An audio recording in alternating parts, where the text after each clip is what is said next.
Aprendo en casa.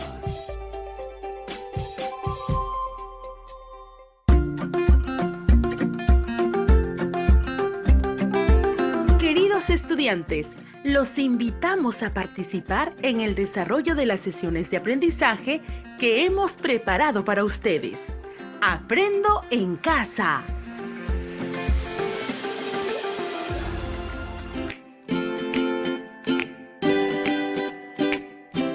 Muy buenos días, estudiantes del quinto grado de secundaria.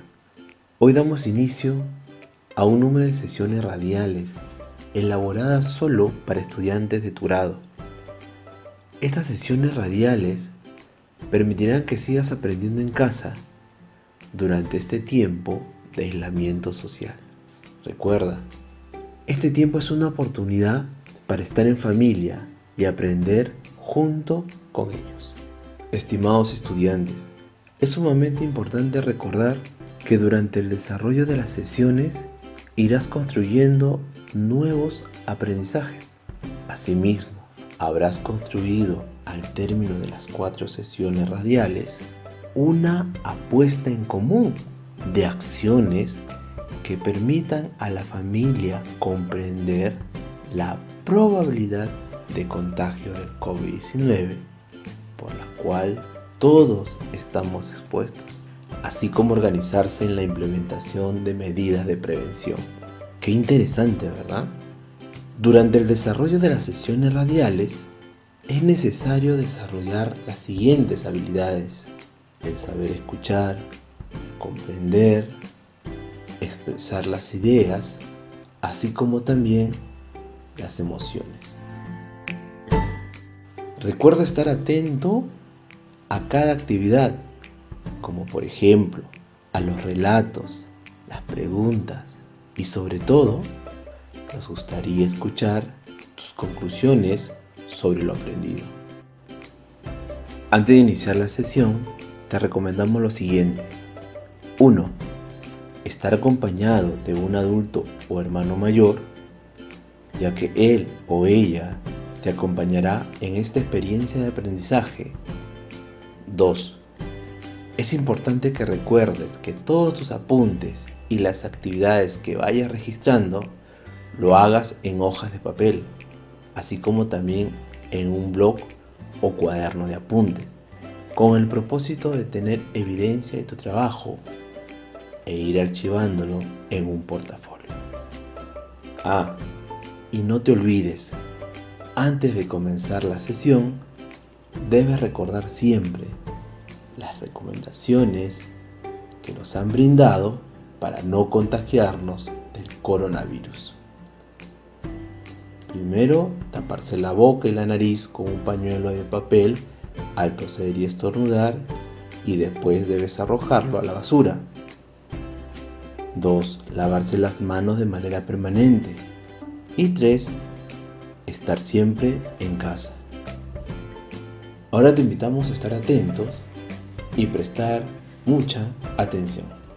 Estimados estudiantes, durante estas 4 semanas vamos a construir una apuesta en común de acciones que permitan a la familia comprender la probabilidad de contagio del COVID-19, por la cual todos estamos expuestos, así como organizarse en la implementación de medidas de prevención.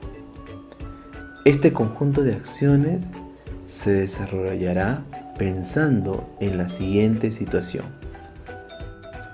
En nuestro país y en particular en nuestro ámbito rural, seguimos preocupados por el crecimiento de afectados por el COVID-19 y que en gran modo ha alterado nuestras formas de vida. Asimismo, sabemos que la única forma de evitar la propagación de esta pandemia es asumiendo con responsabilidad el aislamiento social, practicando estilos de vida saludable y medidas de salubridad como el lavado de manos, cubrirse la boca al toser, entre otros. Las medidas de aislamiento social implementadas en el país nos permiten un mayor acercamiento en la familia. Requiere desde este espacio desarrollar prácticas que nos permitan reflexionar sobre el cuidado de nuestra salud como individuos y como familia, lo cual repercutiría de manera positiva en la comunidad y sociedad. Al término de las 4 semanas, debemos de argumentar y sustentar de manera clara y coherente sobre las medidas de protección que se pueden generar en la familia para el cuidado de la salud y el ambiente durante el periodo de aislamiento. Estimados estudiantes, el propósito de la sesión el día de hoy será identificar y recuperar información de un texto escrito. Quizás te preguntarás, ¿y cómo lo haremos? Lo haremos desarrollando actividades que te van a permitir obtener e inferir información de un texto. Para identificar la información, utilizaremos 2 tipos de texto, un texto histórico y un texto mixto. Ahora sí, ya estamos listos y preparados. Entonces, iniciamos con nuestra primera actividad. A continuación, vas a escuchar el siguiente relato. ¿Qué pandemias a lo largo de la historia han puesto en jaque a la humanidad? Te vuelvo a repetir el título del texto. ¿Qué pandemias a lo largo de la historia han puesto en jaque a la humanidad? Mientras escuchas el relato de la lectura, recuerda estar muy atento a cada frase y párrafo, a las interrogantes, al tema, a los personajes, al escenario, al ambiente, los tiempos, y no te olvides de anotar las palabras que son desconocidas para ti. ¿Qué pandemias a lo largo de la historia han puesto en jaque a la humanidad? Desde la plaga de Atenas en el año 430 a.C. hasta el COVID-19 en el siglo XXI, más de 20 pandemias han puesto en riesgo la supervivencia humana. Desde entonces y hasta el siglo XXI, la humanidad ha registrado una veintena de epidemias y pandemias que han puesto en jaque la supervivencia humana. 4 de ellas se encuentran entre las más mortíferas: la peste negra, la viruela, la gripe española y el VIH-Sida. Hablemos sobre la peste negra. La peste negra en la Edad Media cobró la vida de 200 millones de personas. Se llamó también peste bubónica porque inflamaba los bubones, o sea, los nódulos linfáticos en ojos y órganos sexuales. Y cuando avanzaba la enfermedad producía necrosis.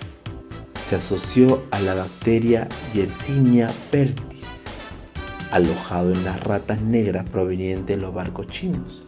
Pero fueron las pulgas de dichas ratas las que transmitieron la bacteria a los humanos. Solo con grandes incineraciones de ratas, cuerpos infectados y pulgas se logró a duras penas controlar la pandemia. La viruela, tan antigua como el Mesolítico, tuvo uno de sus peores brotes en la conquista de América. La viruela es una enfermedad tan antigua que data de la población humana del año 10.000 a.C. Aunque a lo largo de la historia los científicos atribuyen a la viruela la mayor cantidad de muertes infecciosas, superando los 300 millones de personas. Una de sus brotes pandémicas más severos ocurrió a partir de 1520 en territorio americano, matando a 56 millones de nativos. Se considera, sin embargo, una enfermedad erradicada por completo a finales de la década de 1970, luego de exitosos programas de vacunación mundial. La gripe española asoló a cerca de 50 millones de personas durante el fin de la Primera Guerra Mundial. En el ocaso de la Primera Guerra Mundial, apareció en Kansas, Estados Unidos, la gripe española en el año de 1918. Llegaría a Europa por el puerto francés de Brest, lugar al que arribaban la mayoría de las tropas estadounidenses encargadas de apoyar a los aliados en la guerra. Desde ahí pasó a Reino Unido, Alemania, Italia y finalmente España. Ahora hablemos sobre el virus de transmisión sexual VIH-Sida, que ha matado entre 25 y 35 millones de personas. El VIH-Sida fue una pandemia que se descubrió en Estados Unidos en 1981.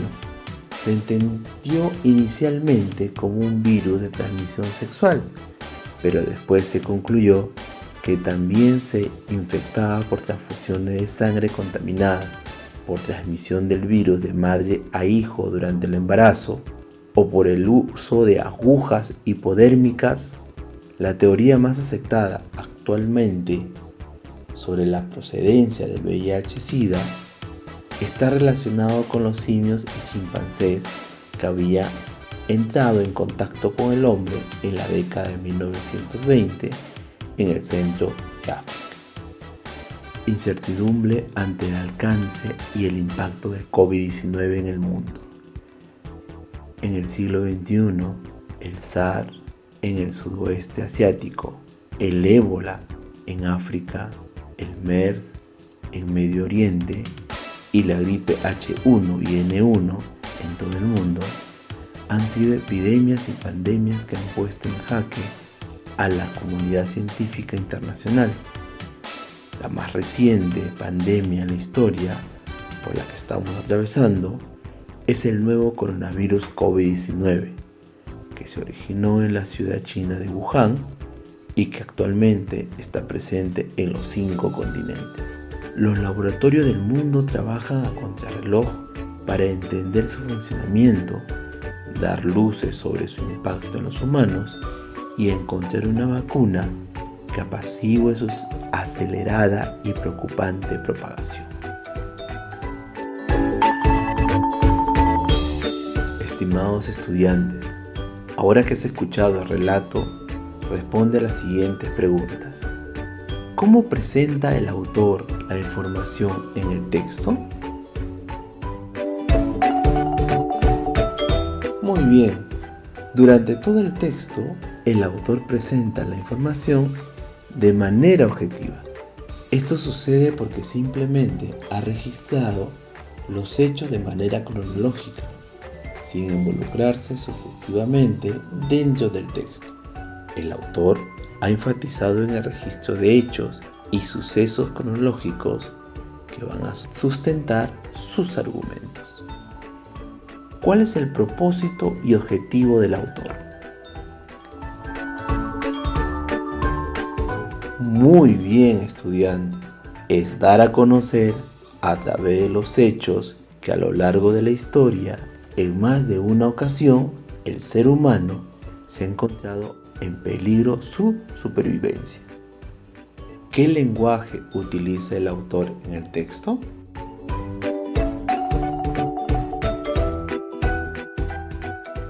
Claro que sí, muy bien.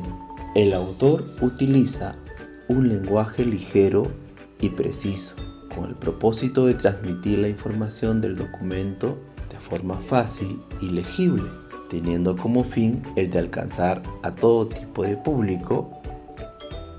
¿La argumentación del autor es sólida y coherente o es tendenciosa?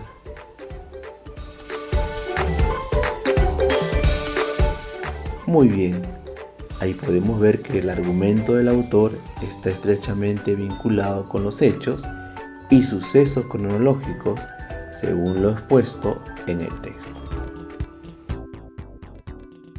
Muy bien, lo lograste. Parecía difícil, pero con la atención puesta al momento de la lectura y las anotaciones realizadas, lograste responder a todas las preguntas.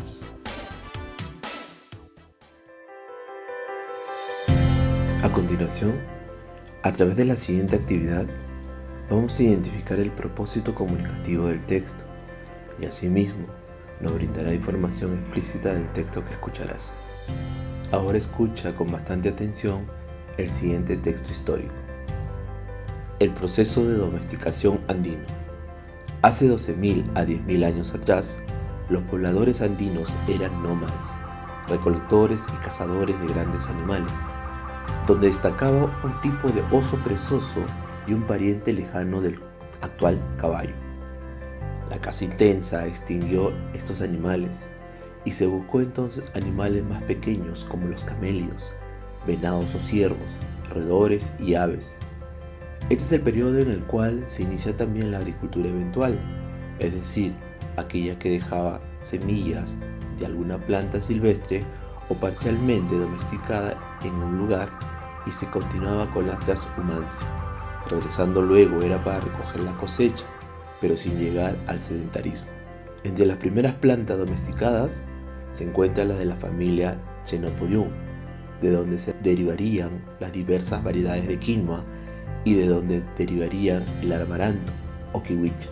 Las investigaciones arqueológicas muestran un cambio hace 9.000 años, cuando se hacen más abundantes los huesos de camélidos, lo que indicaría el nacimiento predominio de las labores de pastoreo sobre la caza, especialmente de la llama y la alpaca. El patrón sedentario se va imponiendo y se inicia la domesticación de especies animales pequeñas como el cuy y el pato. El proceso de domesticación se acelera de allí en adelante, pero en los Andes, al igual que en Centroamérica, predomina la domesticación de plantas, siendo escaso parcial la de animales. La razón de esta disparidad no se conoce, pero sin duda no se debe a la ausencia de animales salvajes que pudieron haber sido domesticados. Asombra la diversidad de plantas que se domestican en los Andes y cómo se incorporan a un sistema agrícola simple pero efectivo que aúna a un sistema de distribución asombroso para las condiciones de la época. Lograron una diversidad alimenticia mucho mayor que en otros centros de domesticación. Las tierras cultivadas en el periodo prehispánico sufrieron una disminución considerable con la conquista europea, al punto que se calcula que hacia el año 1960, pese a todas las obras de la moderna agricultura, solo se había alcanzado un 70% de la superficie cultivada en el antiguo Perú. Estimados estudiantes, a continuación vamos a responder las siguientes preguntas. Para desarrollar esta actividad, debes contar con tu cuaderno de apuntes y tus anotaciones hechas durante la escucha de la lectura. Primera pregunta. ¿Cuál es el propósito comunicativo del texto? Recuerda que el propósito comunicativo de un texto es el de proporcionar una información por el emisor. Este puede narrar un hecho real o ficticio, persuadir o convencer a un auditorio. Por lo general, este presenta diversas secuencias textuales, pero predominará uno según el propósito del agente comunicativo. Siguiente pregunta. ¿A qué tipo de texto pertenece el proceso de domesticación andino y por qué? Claro, el proceso de domesticación andino, pertenece a un tipo de texto histórico. Este tipo de texto se emplea para narrar un número de hechos o sucesos de forma cronológica y que de manera resumida cuenta acontecimientos relevantes que pasaron en un determinado momento. Cuando escribo un texto histórico, ¿cómo debería ser su estilo de escritura? El estilo de la escritura de un texto histórico debe ser de manera directa y objetiva. Recuerda, cada escritor tiene su estilo, es decir, una forma de expresión que lo distingue y sirve como estampa de su personalidad, así como distinguimos a nuestros amigos por su forma de reír, caminar o hablar. El estilo literario nos permite identificar las obras con sus autores por la manera en que están escritas. Según los apuntes y anotaciones realizadas en tu blog de notas, describe cuáles son las características que presenta el texto histórico, el proceso de domesticación andino. Claro que sí, estamos coincidiendo. Algunas características que debes considerar del texto han sido: se escribe en prosa y tiene un orden cronológico y lineal, ¿te acuerdas? El escritor asume un papel de expositor. Lo que ha hecho en el texto es informarnos. Otra característica es que tiene como objetivo enseñar y contar la importancia de los acontecimientos de otras épocas. Es por eso el orden cronológico y los hechos y sucesos. También se incluyen anécdotas y declaraciones de personajes. Recuerda que el escribir en prosa es distinto de escribir en verso, y el texto histórico se escribe en prosa.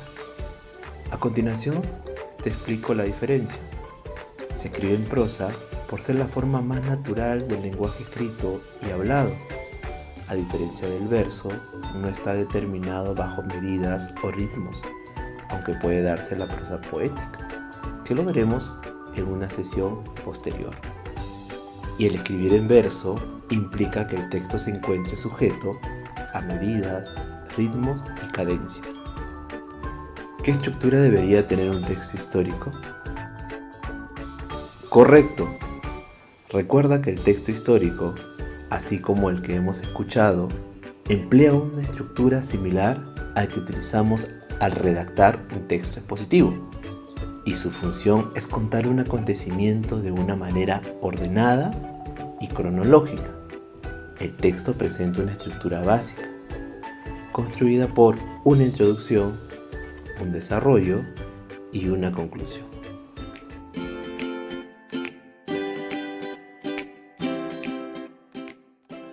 Muy bien, estimados alumnos, una vez más se pudo concluir con la comprensión del texto y se pudo desarrollar las preguntas que fueron formuladas. ¿Te diste cuenta de que al desarrollar las preguntas salieron unos términos nuevos, como propósito comunicativo, estilo del escritor, cómo es escribir en prosa y cómo es escribir en verso? Claro que sí, son nuevos conocimientos los que vamos a agregar a nuestro vocabulario y utilizarlo cuando pasemos a construir tu propio texto histórico. Ahora, para terminar la sesión radial, estimados estudiantes, vamos a construir nuestro texto histórico. Para eso vas a seguir las siguientes indicaciones. Consulta a tu papá, mamá o algún familiar el tiempo que llevan viviendo en tu comunidad.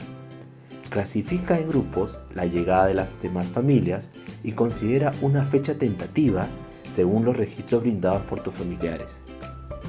Considerar también si durante el tiempo de fundación de tu comunidad hubo algún tipo de enfermedad que causó algún daño. Considera también desde cuándo vienen escuchando en tu comunidad sobre el COVID-19. Esta información te va a servir para que agrupes otro tiempo para construir tu texto. Considerar desde cuándo en tu familia y comunidad vienen tomando medidas de prevención para prevenir el COVID-19. Ahora empieza a escribir tu texto histórico con la información recogida de los tiempos de llegada de las familias a tu comunidad. Recuerda considerar en la estructura de tu texto histórico la estructura básica que debe de tener el texto, el propósito comunicativo, usar un lenguaje objetivo, escribir en prosa y tener un estilo. Ahora empieza a escribir tu texto histórico y lo vas a realizar con la información recogida de los tiempos de llegada de las familias a tu comunidad. Recuerda, considerar en la construcción de tu texto histórico, tener una estructura básica del texto, contar con un propósito comunicativo, utilizar un lenguaje objetivo, debe estar escrito en prosa y construir el texto con un estilo propio. Ahora que estamos terminando la sesión, te pregunto, estimado estudiante, ¿qué pasos seguiste para poder cumplir cada una de las actividades? ¿Qué habilidades pusiste en práctica? ¿Cómo lo hiciste? Exprésale de manera oral a tus familiares lo has trabajado durante la sesión radial y comparte tu texto construido con los datos recogidos en tu familia sobre tu comunidad. Todos estos pasos, regístralo en una hoja y archívalo en tu portafolio. Hasta nuestro próximo programa. Aprendo en casa. Ministerio de Educación. Gobierno del Perú. El Perú primero.